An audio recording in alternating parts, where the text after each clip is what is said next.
Hi, live stream audience. Welcome. This is your host, intrepid host, Rich Stroffolino here. Got Tom Hollingsworth over there. We're going to be starting the Gestalt IT Rundown in just a moment, but we were talking about the video game music, chip tunes, if you will, as kind of the genre has become known. I guess 8-bit video game music.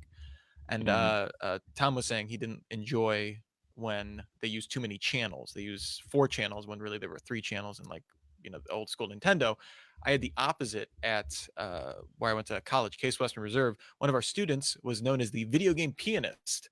And so he would play all of the classics and like do them like blindfolded after a while. He was just getting bored, I think, because the songs are relatively basic. But at the time, circa 2004, it was very cool to see someone play the Zelda theme on a piano. That was something Mhm. you couldn't have access to on YouTube at all times. Exactly. YouTube, the glory days. So Tom, are we ready to run down the IT news of the week? Let's run it. Okay, we're gonna get started in just a moment, and glad for anybody watching. Hi, thanks. All right. Oh wait, I think we're gonna wait just a second to get started. Mel, do you want to join the live stream? Okay. Mel thought she wanted to join the Gestalt IT Rundown just for a moment. All right. So we're going to get started in 3, 2. Oh, wait. Oh, almost forgot. Man, producer Rich is on the ball today. We're going to do the local recording so that we can have our podcast feed. And that will be quite cool. So let's do that. All right. So now get started in 3, 2, 1.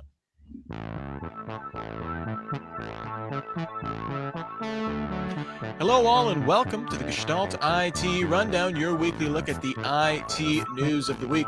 I'm your host, Rich Stroffolino, editor with Gestalt IT. Joining me from across this great land of ours is the one, the only, Tom Hollingsworth. Tom, welcome to the show. Hello, Rich. It's a pleasure to be with you today on National School Nurse Day. And for all of those school nurses and nurses out there, I'd just like to say a very fond hello, nurse. It's a Animaniacs reference, if I'm not mistaken. Thank you, You Yankee. are correct, sir.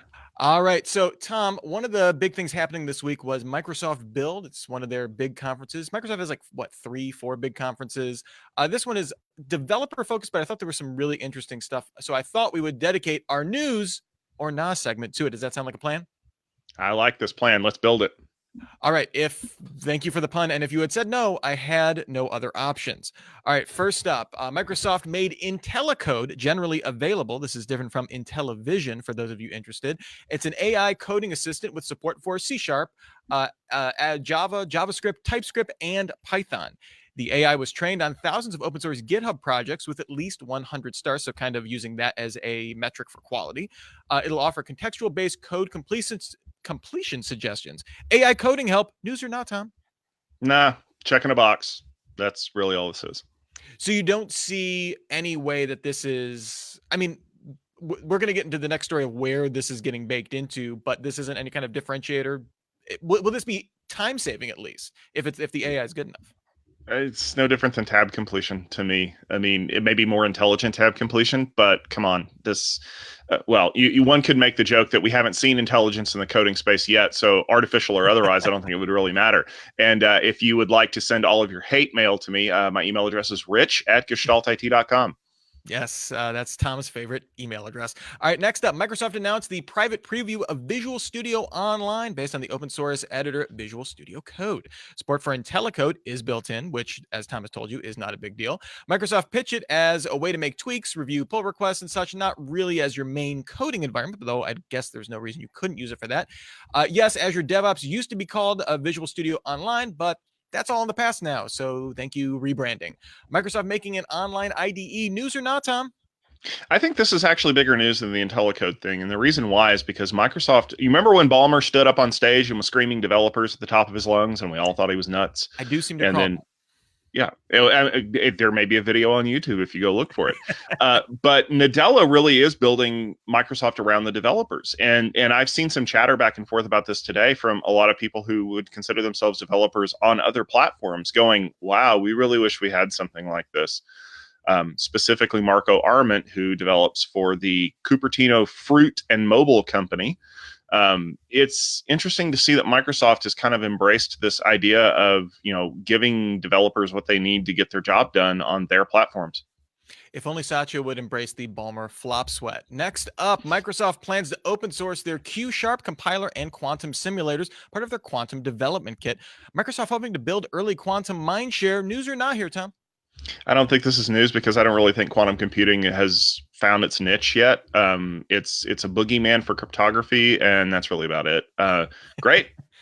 I mean, but interesting that they're getting in early on this, wanting to put it in as many people's hands as possible, theoretically trying to maybe standardize a little bit around it. The 650-pound quantum gorilla right now is Google. So unless they're willing to develop some kind of Azure qubit computer that they're going to offer for free to match Google, I think people are it's going to end up being like Kubernetes. The standard is whatever Google decides it's going to be. All right, next up, Microsoft launched a preview of an Azure-based platform to create training models for autonomous physical systems, aka robots. The backend is partially backed on assets acquired from the AI startup Bonsai and combines ML training tools with realistic simulations. Cloud robot training, news or not, Tom?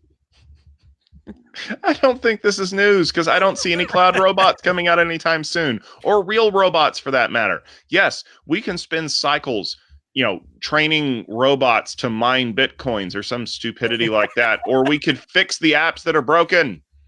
But I'm talking about for manufacturing systems, right? So like Toyota was getting in on this and using it for their assembly lines and that kind of stuff. Interesting that, Microsoft being very open and kind of making this part of their overall cloud play. I mean, certainly there's a lot of customers that would be interested, right? You would hope if they're going to make this such a big tentpole of build that people have been asking for this, but I don't know who those people are. All right, next up, a preview of Azure IoT Edge with Kubernetes integration was also announced at Build. Container orchestration on the edge. News or not, Tom? It's Kubernetes support for Azure stuff and IoT news. Just because when that headline hits Hacker News, it will just get immediately voted to the top because it contains every word that Hacker News loves. All right, let's try this one on for size. Microsoft announced it will start shipping a full Linux kernel with Windows 10 in June as part of the Windows subsystem for Linux Part 2. Right now, it's based on kernel 4.19 and will be updated with new stable updates as new kernels are released. Windows and Linux in a full-on rom-com relationship. News or not, Tom? News. So Bill Gates and Steve Ballmer never played the game of does Linux exist? They just pretended it didn't. Nadella has at least embraced this and integrated a Linux kernel into Windows and said, okay, we'll work with this. And I think it's because we kind of, I have some bad news for you guys. Linux lost the desktop war. I'm sorry. Windows and OS 10, well, Mac OS now, have won it. And Windows is saying, well, you know what? We can take what was good here and integrate it into what we do. That's a big deal when you think about it. This is dogs and cats living together, mass hysteria kind of levels of stuff. Yeah, kind of running kernels, because what's crazy is they've already had like Ubuntu and other Linux distributions in the Windows App Store. Basically, just you can download them. Right now, they were running. It wasn't quite emulation, but the kernel wasn't running directly on the metal, and now this will directly enable that. So just from someone who wants to mess around with it, makes it just that much easier, and that gives you that much more performance, which I think is really cool too. Yeah, exactly. All right, Tom. Microsoft launched a new command line app for Windows, creatively called Windows Terminal, where you can access PowerShell and the Windows subsystem for Linux that we just talked about. It has multiple tabs, tearaway windows, and full Unicode support, which, yes, means emojis. It also has GPU accelerated text rendering, which is the most excited about text rendering I've ever been. Command line interface getting some love. News or not, Tom? I think this is news because they're integrating PowerShell and Linux commands into one CLI, which means I don't have to fumble around and remember which command shows me the directory. Yeah. Well, it also means that for my Linux subsystem, I can use my favorite command tree, which just makes a big mess on my window, but looks really cool. All right. And finally, Tom, I had to squeeze this one in here. This is not Microsoft Build, but there was another event. Google I/O has been happening. This one is from that. Not a lot of kind of enterprisey news or anything like that, but at Google I/O, Google announced that the Cloud TPU version 2, or V2 and V3 are now available in beta. These are TPU pods. These contain up to 1,000 of Google's custom silicon tensor processing units, which can dramatically speed machine learning workloads up to 100 petaflops per second. And so the kind of comparison here was that workloads that might take days, a matter of days to perform, could be done in a matter of minutes theoretically with these massive pods of tensor processing units. Acclaimed scalable supercomputer for machine learning. That's Google's words. News or not, Tom? I think it's news just because Google's getting back into this market. But one of the things we're seeing is that supercomputers are not designed to just crunch things. They're not the supercomputing clusters that we use to do weather modeling, for example. These are very specifically focused on ML applications. So you're not going to just be able to throw data at it. You've got to throw data at it in a very specific format to get out of it what you wanted to get out of it. Yeah, these are like orders of magnitude less precise than what you would get, and that's the whole point of machine learning. Is you don't need that precision; you just need like a super huge data set, and to be able to crunch that to get some meaningful insights out of that. So interesting there. Speaking of supercomputers, kind of the first thing I want to talk to you about today, Tom, is the U.S. Department of Energy announced the world's fastest supercomputer, to be called Frontier, will be built by AMD and Cray for Oak Ridge National Laboratory by 2021.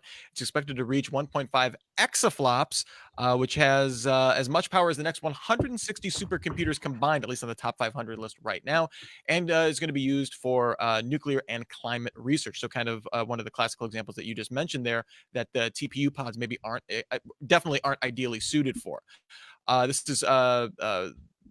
This isn't going to be, of course, the first exascale computer. We've already had a couple announced by Intel and Cray for the Argonne National Laboratory, and China is expected to be the first country with an exascale computer for their Chinese Academy of Sciences in Beijing, going online in 2020. So probably the first one there will be in China.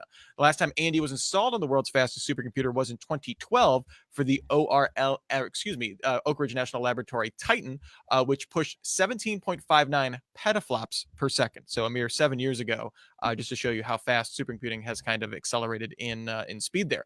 AMD's success with semi-custom silicon was cited as a deciding factor. Is this an underappreciated asset for the company going forward? I think it is. And kind of going back to that conversation that we had, this is the kind of supercomputer that you're going to rent time on. I need to do weather modeling for a super crazy forecast or hurricane prediction or things like that. And that's something we've actually seen recently where certain other modeling software algorithms are kind of overtaking some of the ones we're doing. So I can see having access to a huge computer like this at Oak Ridge is going to give researchers the ability to just kind of toss some data at it and see what comes out of it. But the fact that it's running on AMD is a huge win for them because for a long time they've wanted to get back into this market, and I think it's a good entry point. Is it significant that in 7 years we've basically hit 100 times the performance? Now, I didn't look back to see what the fastest supercomputer 7 years before that in 2005 or something like that would be, but a lot of the talk recently, at least in kind of the chip market, is that Moore's law has definitely slowed down. We're not seeing the same speed advancements. We're seeing more refinements and that kind of stuff. Doesn't seem to be the case with supercomputers, where we're just seeing just a huge explosion. Now, admittedly, this takes like 2 basketball courts. It has 100 miles of wiring. It's this crazy complex thing. It's not exactly a one-to-one with a single chip design or something like that. But do you think this kind of growth is sustainable? I don't think it's sustainable in the long run, but I don't think it's intended to. And you mentioned that, Moore's law is kind of trailing off in the desktop processor market space, but not in supercomputing, because in supercomputing, we can parallelize those workloads. And quite honestly, I'm not building a supercomputer to run Office. I'm building a supercomputer to crunch data. Well, and it does get to the point that I think the kind of the next frontier, it's been about with silicon, it's been about adding cores, it's been about adding clock speed, maybe certainly getting more performance per watt has been one of the dominant themes, in that kind of development over the last decade or more. But now I think, especially obviously in the enterprise, where latency, speed of interconnects is becoming so much more important, and that's kind of the things that's powered a lot of AM. The ability for AMD to cram a ton of cores into chips is because they have these really cool interconnects within, their EPIC systems, their Threadripper on the consumer side chips, super high speed interconnects, and that's really what Cray is bringing to the table here. Pretty much. So very cool. Going from something that Tom, me and you will probably never interact with in a supercomputer directly to something that we interact with every day. WordPress's the content management system. I don't know if you know that's what CMS stands for there, Tom. Is getting a new security features with version 5.2, including support for cryptographically signed updates, support for modern cryptographic libraries, a site health section in the admin panel backend, and features that let site admins access their backend in the case of catastrophic PHP errors or so-called white screens of death. We've seen many screens of death in working with WordPress, at least I have over my time working with it. Tom, we work with WordPress every day, like I mentioned. How have signed updates not been a thing? And with something as pervasive as WordPress, how shocking, like how surprised were you when you saw that? You see the thing, you're like, oh, I didn't know they didn't already have that. But I kind of felt the same way when sites started turning on HTTPS all the time. What it boils down to is somebody needed to code this. Somebody needed to authorize and test it to make sure it wasn't going to break anything. Maybe they had to set the groundwork in 5.0 so that this could actually happen. I think what's starting to happen, though, is a lot of people are starting to use those updates as vectors for persistent threats to do some nefariousness. And so by cryptographically signing them, you can at least eliminate that. Now, problem is it still doesn't fix their plugin problem, and they've had a huge issue with that as of late. I'm kind of interested to see if that's next on the agenda. Is all right, now that we've signed all of our updates, we're signing our plugins next. Yeah, and that is, I mean, the fact that WordPress runs like a third of all websites are based on WordPress, and that it still seems like when you get into that admin panel, it really still feels like you're in the Wild West. And like you said, yeah, those add-ons. I mean, I guess maybe I'm so used to working with something like an app store, from an Apple perspective or something like that, where it's this super curated experience. That there's been certain levels of vetting and stuff like that. And you get in there and they're like, I don't know, it might work with version 5, or you need to downgrade to 4. And here's some weird, shady reviews that may or may not be good. I mean, like Amazon seems to have more reliable reviews than WordPress plugins. So just kind of weird that something so pervasive still feels so raw in a lot of ways. Speaking of screwed up add-ons, on May 3rd, Mozilla discovered that an expired intermediate signing certificate was causing Firefox extensions, themes, search engines, and language packs to stop working on Android and desktop versions of the browser. So just totally, completely not working. This impacted ad blockers and just a ton of things that people use every day on browsers. Mozilla published a workaround for the developer and nightly builds, but not the stable releases on the 3rd, so the day that it was discovered, with a hotfix rolling out the next day. The fix requires the most recent version of Firefox to be effective, so users of older versions still do not have access to the extensions. For people that rely on legacy browser support, though, how bad is this, Tom? It's bad. Whenever I was doing this work for a living, there are a lot of times when I had to keep very old browser versions running in VMs because it was the only browser that could access a specific UI or something like that. And now you're telling me that my plugins are going to be busted because somebody forgot to renew an intermediate signing certificate. If you're watching the show, you need to go right now, find out when your certificate expiration dates are, and set yourself a calendar appointment for 3 weeks before that so you can start renewing those certificates so that they don't expire. This is the price you pay for being more secure, is you have to be more vigilant, and it means you have to catch those certificates before they expire, because if they don't, you're going to have a lot of problems. Well, and this kind of compounds a problem of using an older browser, right? Because you could have something like NoScript installed, right? And that gives you some protection for running an older browser, which, has security exploits and, bugs in there that people could use. And by limiting the amount of code or using an ad blocker or something like that, to take away some vectors for people to actually, exploit using an older browser, now those are completely off the table.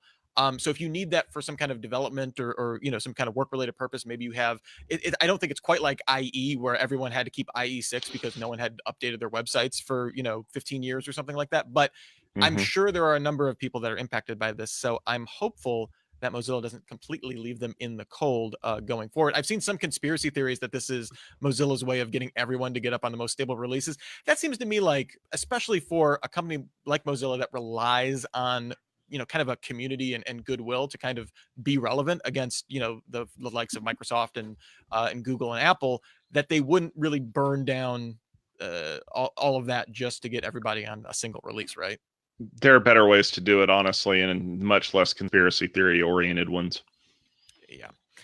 In other depressing security news, Catalin Sampano at ZDNet reports that a coordinated attack across Git hosting services like GitHub, you may have heard of it, Bitbucket, and GitLab is holding developer code for ransom. The attacks remove all source code and remove recent commits from the repository and replace it with a ransom demand for 0.1 Bitcoin, which I think at the time of the reporting was around $575. Victims have 10 days to make payment or face the threat of having their code published, which would be really bad if it was private. At least 392 repositories on GitHub alone have been affected. I haven't seen figures from GitLab, or I'm sorry, for Bitbucket or GitLab. And according to GitLab Director of Security, Kathy Wang, the accounts were accessed by finding account passwords stored in plain text on a deployment of a related repository. That's a head smack. I wouldn't wish this on anyone, but plain text passwords, really? Well, you're getting punished for being stupid. And how many times have we had a story that basically pops up with a security vulnerability that could have been prevented if you had actually taken 13 seconds to figure out what was going on? I mean, we already know that there are bots running rampant on the internet that are looking for AWS API keys. And the minute one gets published on GitHub, it gets snatched. And we've seen from reports that it can take as little as 10 seconds for that to come up. You don't think that someone's not looking for passwords too? I mean, okay, sympathy. This is a new version of extortion, and it's kind of brilliant when you think about it. We're going to lock you out of your own GitHub, and then we're going to threaten to publish your stuff if you don't pay us. But come on. There should be a DLP solution somewhere in your organization that says if you see anything that looks even remotely like a password, if you try to commit that anywhere outside of the organization, flag it and stop it, because this is something that you may not realize. It just like that, faster than Thanos can snap people out of existence, your password is out there. Yeah, I mean, the good thing that I saw in the ZDNet reporting on this, at least on the date they're reporting, I think this broke on the 5th or the 6th or something like that, that the address that they were being directed to hadn't received any payments since this had been reported. So it looks like people are either finding workarounds or calling the bluff, I guess, on the ransom demands or that kind of stuff. So it, but yeah, I hadn't even thought of that. I always think of GitHub in terms of, smaller individual developers, not that whole organization, especially on the private side, right? Are basically using this for all of their code. So yeah, it really could be devastating. But again, this kind of gets to the classic point, on our continuing series of security issue or configuration user error. This is the example of bad coding practices being exposed when at scale and when everybody can access everything, right? As opposed to it being, people assuming that being smaller and less invasive. Yeah. All right. Speaking of plugins behaving badly, over the last 18 months, security researcher Victor Gazdag reported on security vulnerabilities on over 100 Jenkins plugins, many of which remain unpatched after contacting organizations and developers. To be fair, some of those had kind of been out of development and weren't being actively maintained. Many vulnerabilities involve plugins that can save passwords in clear text and configuration files rather than the automatically encrypted credentials.xml Jenkins file. Cross-site request forgery, which uses connection tests to send credentials to an attacker's server, and server-side request forgery to map internal networks were also commonly found. These are third-party plugins, so not flaws inherent in Jenkins. But what can an open-source project like them do to help mitigate these risks, Tom? Blacklist the plugin until somebody fixes it. I mean, here's the thing, and this is a problem that we face in security all the time. Mother May I only works if you have faith that the people who are doing the thing are going to stop if you ask nicely. And this is a problem with WordPress. This is a problem with Firefox and Safari. Pretty much anything that you open up to use plugins, you are, for lack of a better term, and I really hate this, but you're kind of opening the kimono just a little bit.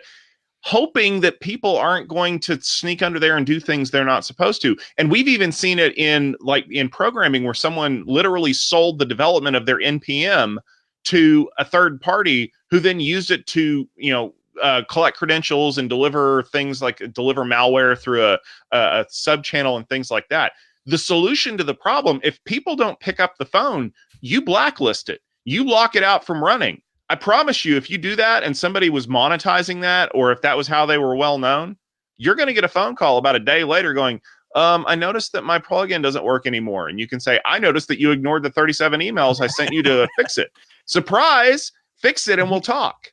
Do you think any hesitation to do that is because, again, being an open source project? Now, Jenkins has wide kind of industry acceptance or whatnot, so I don't think they have to really worry about this. But for some open source projects, of kind of having the a community backlash against that for whatever reason, these things can very quickly turn political or personal, and kind of create many tempest in a teapot, so to speak. Oh, it absolutely does, and you're always going to run the risk of pissing off somebody in the community because, well, my favorite plugin that hasn't been updated since 2006 now suddenly stops working because you got on your high and mighty horse to prevent it from storing passwords in plain text. I promise you, if there was a misbehaving kernel module, Linus Torvalds would waste zero time in blacklisting that developer from committing any more things until he learned how to program. You, as the developer or as the group of developers that administer this open source project, have to be the ones to take a stand. You can guarantee that if Cisco or Microsoft or Dell or anybody else was taking code commits and it didn't pass muster, they'd be locked out. You guys have to be the ones that are the arbiters of whether or not this is going to fly. Well, and part of the problem, I guess, with this is being open source, that the ecosystem for these plugins is kind of wide open. But as Victor Gazdag showed, you can look into the that's the benefit, right? Is that there's daylight for on all of these plugins, so you can look at the code and you can see how they're performing.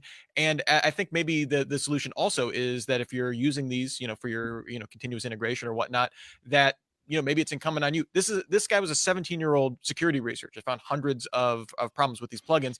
Maybe it's incumbent upon larger organizations or any organizations that if you're going to be depending on these, look, don't assume that everything's okay, right?